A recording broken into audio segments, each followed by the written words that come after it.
शरीर पर राख जटाओं का जंजाल, सर पर कोई ताज नहीं। जिसकी रूह में महादेव बसे वह किसी चीज का मोहताज नहीं।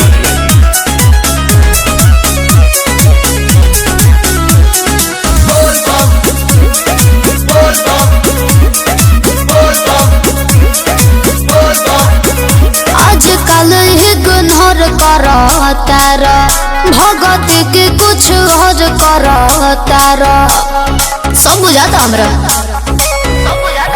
हो। आजकल इग्नोर करो तारा भगत के कुछ और करो तारा। जब के पिया करो गजाए राजा भावना गेला मोरा के। डोंट डिस्टर्ब मी पगली। अच्छा सावन के बाद आके मिली है ये सोना, सेवा में बानी भोले बाबा के।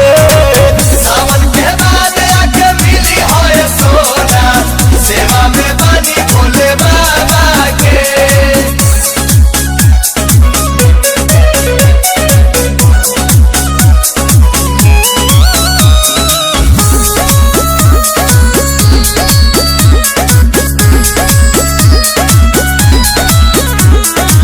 ऐसे तो जहन रहत रहला हमरा गिरिए, अब घर बार ताहर भइल बा मंदिरिए। धोल ले बाबू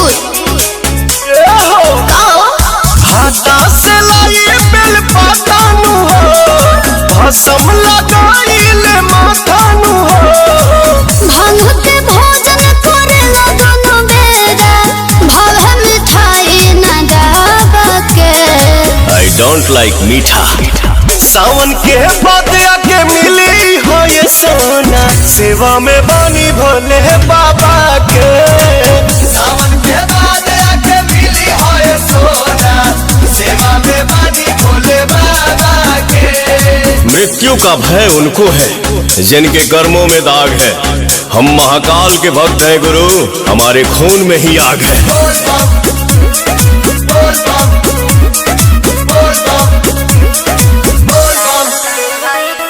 सारा कमाई के कह देल कराचा, आसु प्रियंसु करन शिव चराचा। हम हई राजा तू रानी नु हो, बाबा से बढ़ के बतानी नु हो। सारा कवरियन के नाश्ता व्यवस्था चलता पवन के ढाबा पे। सावन के बाद आके मिली है ये सोना, सेवा में